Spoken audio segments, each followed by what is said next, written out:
Nag-aantay na nga kami ng train para sa pupuntahan namin ngayong gabi. At yung pupuntahan nga namin, kasama namin yung anak niya. 7 days kami mag-i-stay doon. Yung binook nga ng jowa ko na train, yung may bed na, para matutulog na lang kami at pagising namin, nandito na kami sa pupuntahan namin. Medyo mahaba yung train, pang 8 wagon kami.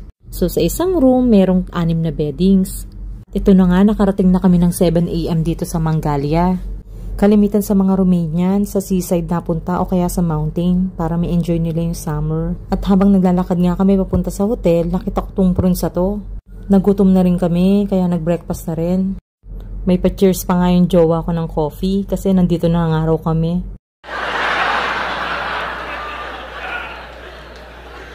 At pagkatapos nga namin kumain, naglakad uli kami papunta sa hotel.